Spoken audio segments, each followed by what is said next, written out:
გამარჯობა, ჩემო ძვირფასო მეგობრებო.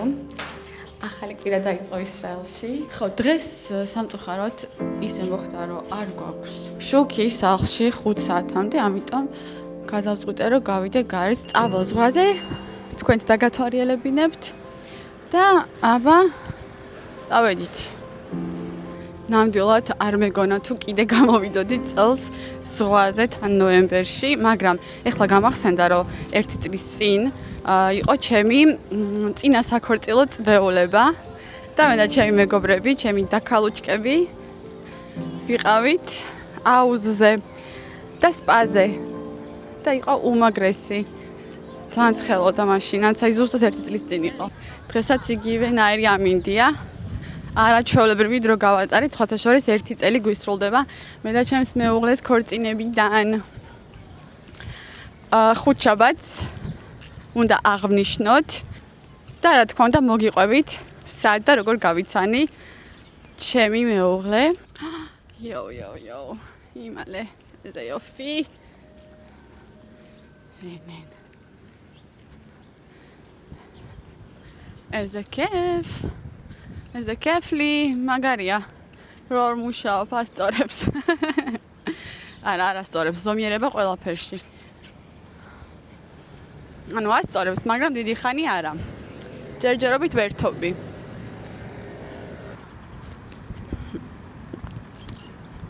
რა სილამაზეა. ჩემ ვლოგებს უყურებს, ესეთ ეს ადგილი უცხო არ უნდა იყოს თქვენთვის. და თუ არ გინახავთ ჩემი ვლოგი ჯერ და პირველად ხართ, კეთილი იყოს თქვენი მობრძანება.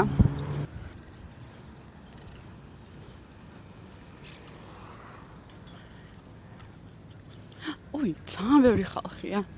და იგი ბევრი ყოფილა ჩემნაირად უსაქმური. ძალიან ცივი წყალია, აი ძალიან. მაგრამ რა წყალია?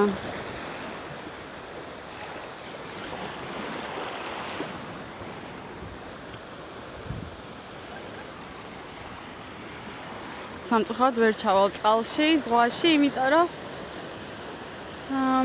მარტო ვარ და ჩემ ნივთებს ვერ დავტოვებ. ჩემი ვლოგის კამერა რო ვიღაცა მომპაროს, რა ვქნა მე საწავიდე. ამიტომ შორიდან დავტკბები.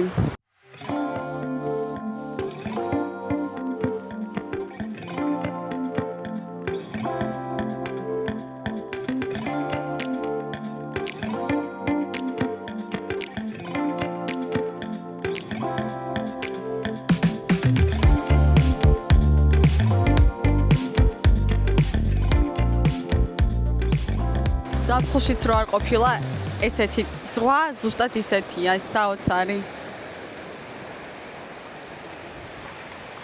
ადამიანს ძალიან ცოტა ყოფნის ბედნიერებისთვის. მაგალითად უმუშევრობა. ჩემს წინა ვლოგში აი იქ ვიყავით. აი აქ ვიტეინეთ. თუ არ გინახავთ, აუცილებლად ნახეთ. არის ულამაზესი, ეს არის ქალაქი იაფო. ავდგები და წიგნს წავიკითხავ. ესე იგი ზღვა მოვიარე, არაჩვეულებრივი იყო, თერაპია სრული და ეხლა ცოტა ფეხით გავისეირნოთ, ტელეფონი მიჯდება, მე მგონი.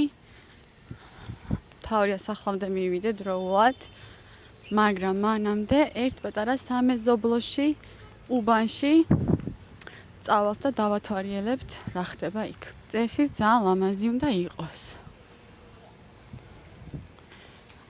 ამ უბანს ქვია ნევე ცედეკი. ეხლა ორი ქალი იჯდა აქ სკამზე და თბილისზე ლაპარაკობდნენ, რომ თბილისშიო რა არის სანახავიო და ერთმა მეორემ უპასუხა ძალიან ბევრი რამეო. ამ უბანში საკმაოდ ძვირია სახლები, ზოგადად ისრაელში ძალიან ძვირია სახლები, მაგრამ ამ უბანში განსაკუთრებით ერთ-ერთი ძვირ უბანთაგანია.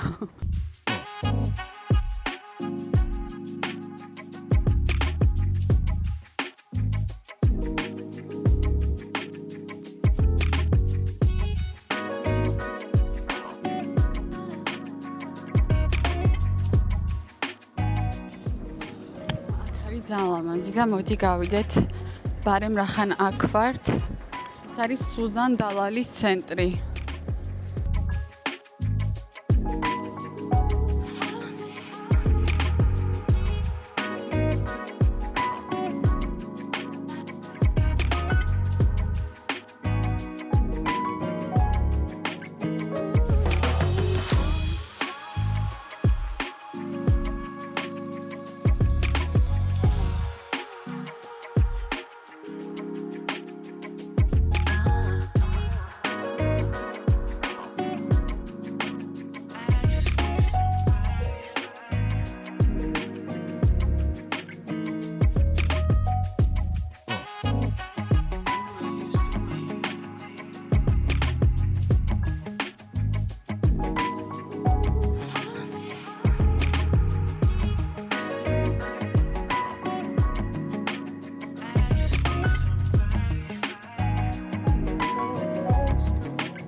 აქ ფოტოები გამოვა.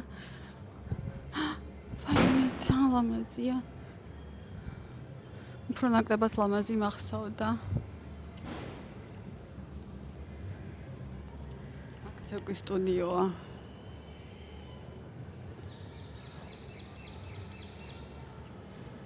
ყველა მხრიდან მუსიკის ხმა ის.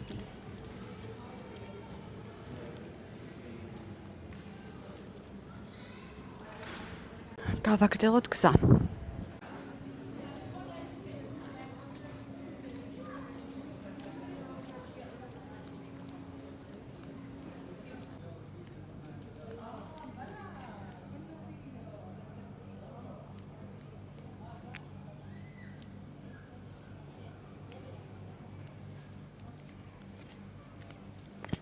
ეს სახლი არის ძალიან საინტერესო. ნახეთ.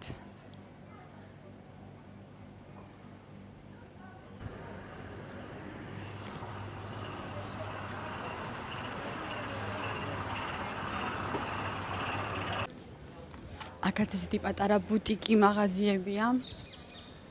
რა თქმა უნდა, ყველაფერი ძალიან ძვირია.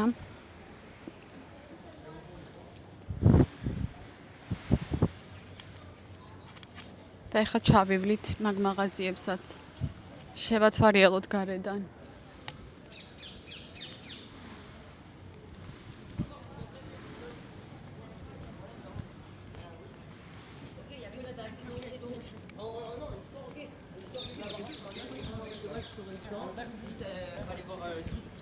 Elle m'a dit ça va, c'est un bocal. ძალიან ბევრი ფრანგი ცხოვრობს ამ ტერიტორიაზე.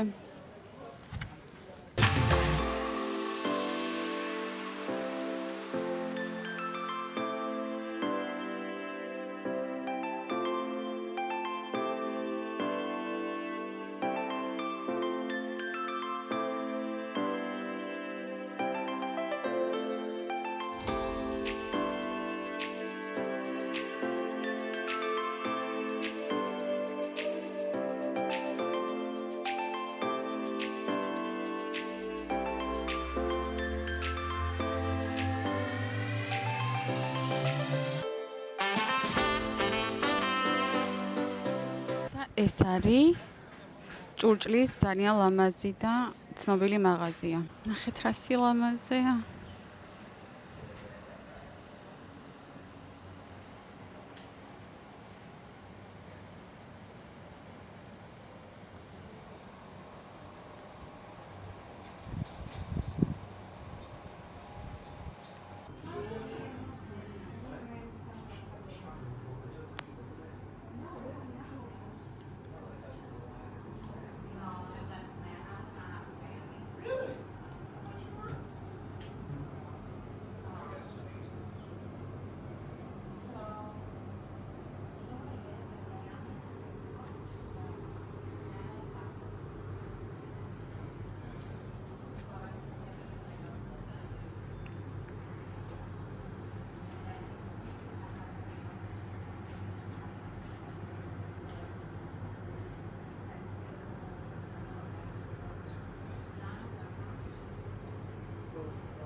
ფასებიც შესაბამისი აქვს. წყლის ჭიქები 690 შეკელი ღირს წყლის ჭიქები. სილამაზეა.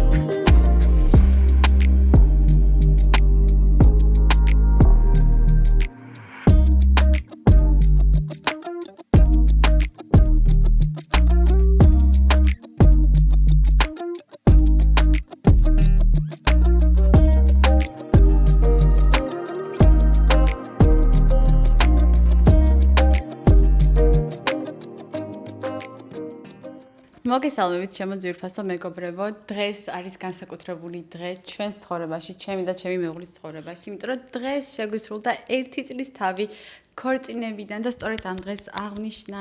მაგრამ სანამ ქორწილებამდე მივალ და მალე გაიგებთ რატო ვამბობ ქორწილებს და არა ქორწილს, მოგიყვებით როგორ გავიცანით ერთმანეთი მე და ჩემო მეუღლე. მე ერთმანეთი გავიცანით სამსახურში. ან ჩემს ყოფილ სამსახურში ვაიბერში, სადაც ორივე მუშაობდი, თუმცა მე ვაიბერში დავიწყე მუშაობა ჩემს მეუღლამდე დაახლოებით 3 წლით ადრე, თუ არ ვცდები და შემდეგ ის შემოერთდა ჩვენს ვაიბერის გუნდს. მის შესახებ არაფერი არ ვიცოდი, სხვათა შორის, მიუხედავად იმისა, თითქმის ყველას ვიცნობდი, მაგრამ ისე მოხდა, რომ ჩემ მეუღლესთან და მის გუნდთან საერთოდ არანაირი შეხება არ მქონდა, არც პროფესიონალური და საერთოდ არც მეგობრული და არც თანამშრომლული და არაფერი. მაგრამ ჩვენ ყავდა რამდენიმე საერთო მეგობარი სამსახურშივე და ასეთი იყო ჩვენი ოფის მენეჯერი, უკვე მეუღლე, თურმე ძალიან წუწუნებდა იმაზე თუ როგორ არ უმართლებს სასიყვარულო ცხოვრებაში. მოგოსთან მეც რა თქმა უნდა მეგობრობდი, ანუ იცოდა რომ მარტო ვიყავი, მე არ ვწუწუნებდი არაფერზე, ძალიან ბედნიერად ვგრძნობდი თავს მინდა აღნიშნო. და ისე მოხდა რომ ერთ-ერთი საუბრის დროს უთხრა რომ აბა შეხედეო ერთიო, ეს გოგო თუ მოგწონსო, აგერ მუშაობს ყურის ძირშიო. ამასობაში ჩემმა მეგობარმა მე მკითხა რომ აბა შენ რას ფიქრობ ამ ბიჭზეო? ხანდახან შეხვედრებზე წუხდებოდით ხოლმე, ანუ საერთო კომპანიის შეხვედრებზე და ჩემი მეგობარი მანიშნებდა ხოლმე რომ აიო ესო ის არისო. ნუ მოკლედ ისე მოხდა რომ დაგვავიწყდა ორივეს რაღაცა ეს ამბები. მე ვიყავი საქართველოში მაგ პერიოდში, იმიტომ რომ იყო ერთსელოს ჩარდადეგები და დამრთეს ნება რომ ორი თვითონ მემუშავა დისტანციურად საქართველოდან. ამიტომ უბედნიერესად ვატარებდი დროს საქართველოში. არაფერზე არ ვფიქრობდი. მაგ წელს გადაწყვეტილება მქონდა მიღებული, რომ ჩემ პატარა საქმეებს მოვამთავრებდი საქართველოში, ისრაელში და აუცილებლად დაბრუნდებოდი საქართველოში, ანუ ვაპირებდი სამუდამოდ საქართველოში დამკვიდრებას, ასე ვთქვათ. ჩამოვედი ისრაელში, დავბრუნდი, ოქტომბრის ბოლო იყო, სადაც 29-30. რო ჩამოვედი, ინსტაგრამზე დავდე საქართველოდან რამდენიმე ფოტო. ეს ჩემი დადებული ფოტო ჩამიგდო ისე მე პირად მიმოწერაში და მითხრა რომ ვაუ რა ლამაზი ადგილია და ეს ფოტო იყო ყაზბეგში გადაღებული და ანუ მართლაც და ვინ არ მოიხივლებოდა ყაზბეგით მოკლედ. მანთ რომ გითხრათ იმის გამო რომ მაინც ასე თუ ისე შორიდან ვიცნობდით ერთმანეთს დიდი ხანი აღარ მიფიქრია პაემაზე წავიდე არ წავიდე დეიტზე ასე შემდეგ. ამიტომ როგორც კი შემოვდამოწა დავთანხმდი, დიდად თავი არ დამიფასებია ასე ვთქვათ. შევხვდით ერთმანეთს ბარში, იმ ბარში სხვათა შორის დღემდე დავდივართ ხოლმე ხშირად ვსტუმრობთ და არაჩვეულებრივი დრო გავატარეთ ერთად.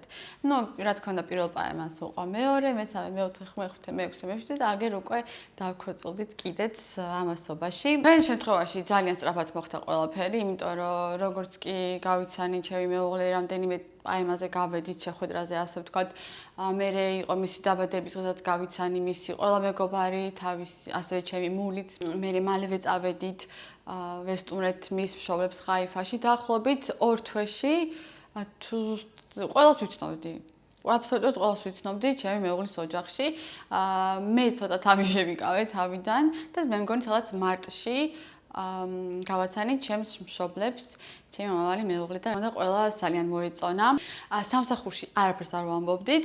მხოლოდ მაისში გავუმხილეთ ჩვენს თანამშრომლებს, რომ ჩვენ ვიყავით ერთად. თუმცა მანამდე გადავამოწმე რაღაცა პროტოკოლს ხომ არ ვარღვევთ მეთქი სამსახურეობრივს რაღაც, იმიტომ რომ ორი თანამშრომელი ერთი და იგივე კომპანიიდან ასე შემდეგ, მაგრამ აღმოჩნდა რომ ამ უფროსი არ იყო და ჩემზე მაღალი თანამდებობა არ ქონდა, ანუ ეს ითვლებოდა ოფიციალურად ძალიან ნორმალურ მიღებულ ურთიერთობად. დაახლოებით 1 წლის შემდეგ, დეკემბერში ჩემმა მეუღლემ თხოვა ხელი. წავედით სასტუმროში, მიწპერა მონიქვია, არის ძალიან ალმაზი ხედები, ცოტა უდაბნო.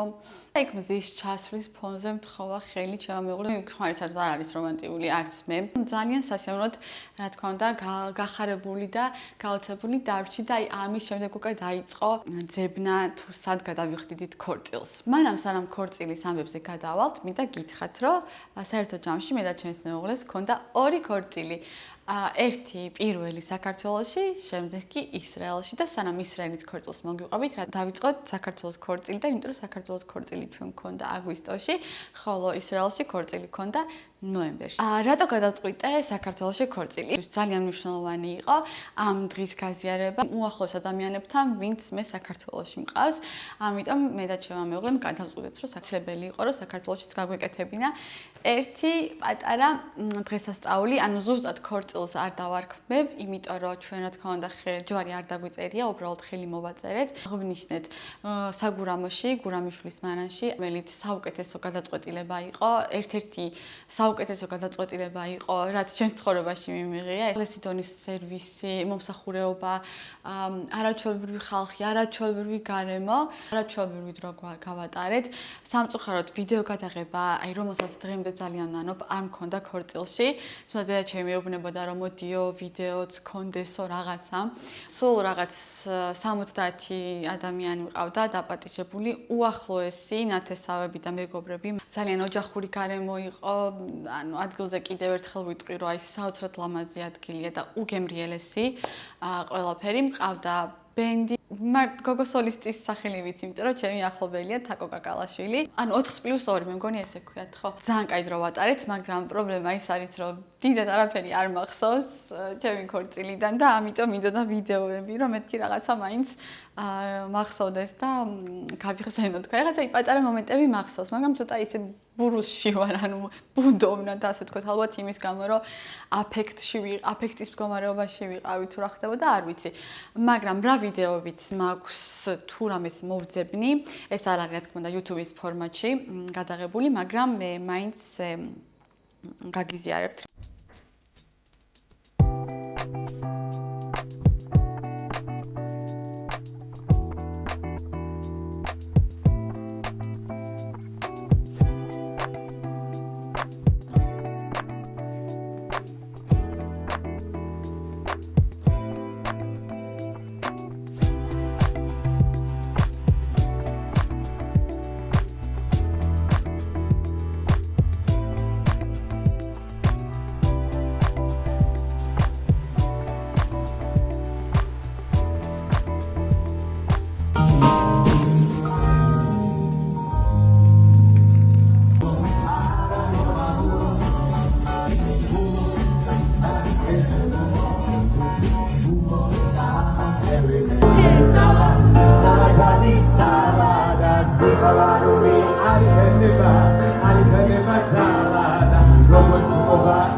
Rosa,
უკვე დაიწყო ძებნა თუ სად გადავიხდიდით ქორწილს.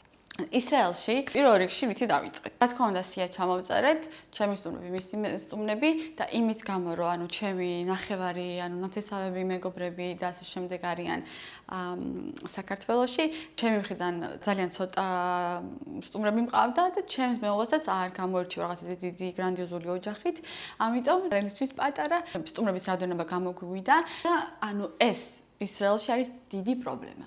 ჩვენ შემთხვევაში ყავდა სულ რაღაც 150 სტუმარი, მე მგონი, თუ 170 და ეს ითვლებოდა ძალიან მინიატურულ ქორწილად, ძალიან პატარა ქორწილად. ეს გამო ძალიან გაგვიჭირდა საქორწილო დარბაზის პოვნა, იმიტომ რომ ბევრ ადგილას, ანუ გვეუბნებოდნენ, რომ მინიმუმ 250 სტუმარი და მეტი. ამას ჩვენ ფიზიკურად ვერსედან ვერ მოვაგროვებდით, ხალხს 250 ადამიანს, ამიტომ ძალიან დიდი დრო დაგვჭირდა გვეპოვა ის ადგილი, სადაც აღნიშნავდით ამ ულამაზეს დღეს. გვინდოდა ესეთი ადგილი, რომელიც იქნებოდა ცენტრსა, ანუ თელ-ავივსა და ხაიფას შორის, რადგან სტუმრები უნდა მოსულიყვნენ ორივე მხრიდან. ანუ შუაში გვინდოდა სადღაც, ამიტომ გადაწყვეტეთ, რომ კეისარიაში გაგვიკეთებინა ქორწილი ულამაზეს გარემოში მართლა. კეისარია ძალიან ესეთი ცნობილი ქალაქია ისრაელში, ზუსტად მან ცხოვრობს ჩვენი ისრაელის ამჟამინდელი პრემიერ-მინისტრიც და მე გეტყვით რატომ არის ეს მნიშვნელოვანი. ზაფხული დაიწყო ომი. მე ასეთ ამ ომშიც ირანი ფიგურირებდა. გადის თვეები, ნოემბერი ახლოვდება და რატომღაც გადაწყვიტეს, რომ იერიში მიეტანათ განსაკუთრებულად ჩვენი ისრაელის პრემიერ-მინისტრის სახლზე, რომელიც როგორც წეგან აღვნიშნე, მდებარეობდა კეისარიაში, ანუ იგივე ქალაქში, სადაც ჩვენ ქორწილი უნდა გქონოდა. არ იფიქროთ, რომ ანუ ისრაელში ქალაქები ძალიან დიდია ზოგადად, ეხა იმ დღეს ვამოწმებდი და საქართველოში 2.5 ისრაელი ჩაეტევა ზოგადად. ამიტომ შესაბამისად ქალაქები არის ძალიან პატარა. რა თქმა უნდა, ამ დაძაბული სიტუაციის ფონზე ძალიან ბევრი სტუმარი არ მოვიდა ჩვენს ქორწილზე, იმიტომ რომ ეშინოდათ, რაც სრულიად გასაგებია და მოსალოდნელი იყო. სიტუაცია კიდევ უფრო გამძაფრდა. ვიკითხეთ რესტორანში თუ გქონდათ ბომბებისგან თავშესაფარი. სამწუხაროდ აღმოჩნდა, რომ არ ქონდათ, რომ გავაგებინეს სტუმრებს, საერთოდ რა თქმა უნდა, კიდევ უფრო ბევრმა ადამიანმა გადაწყვიტა, რომ არ მოსულიყო თან, ანუ ძალიან ახლოც არ არის რა, ანუ სადღაც 1 საათი 40 წუთი გჭირდება თელ-ავივიდან, რომ კეისარიამდე ცენტრიდან, რომ კეისარიამდე ჩამოხვიდე და ხაიფადანაც დაახლოებით 9 საათი უნდა ცოტა შეიძლება ნაკლები. შინოდა მოკლედ მე ვიულობდით, რომ არ ყოფილიყო არ ესროლათ ბომბები იმ დღეს. და ღმერთს მადლობა, რომ არანაირი ბომბი, არანაირი სროლა, არაფერი არ მომხდარა იმ დღეს, თუმცა მე მგონი 2 დღით ადრე ჩამოვარდა რამდენიმე ბომბი, თუ არ ვთქვი, შეიძლება მერეც აღარ მახსოვს, მაგრამ ღმერთს მადლობა, რომ ამ დღეს არაფერი არ მოხდა. ესე მშვიდობით და ბედნიერად ჩავატარეთ ჩვენი ქორწილი ისრაელში. გაგიზიარებთ ვიდეოს ჩვენი ისრაელის ქორწილიდან. რომელიც ჯერ არავის არ უნახავს, სიმართლე გითხრათ, მეც ამინახავს თავიდან ბოლომდე, პატარა კლიპია, ეს წარმოდგენა გქონდეთ, როგორი ქორწილი გქონდა ისრაელში.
ამბავი, იმედია მოგეწონათ ჩვენი ვიდეოები. ეხლა მე და ჩემი მეუღლე ცოტა ხანში უკვე დავასრულებთ ბოლომდე მომზადებას და გავეშურებით ჩვენი 1 წლის თავის ჩვენი ქორწინების წლის თავის აღსანიშნავად. შევხვდებით რესტორანში.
შევუყვეთეთ დესერტი, მაგრამ მეორე საჩუქრად მოგვიტანეს ეს.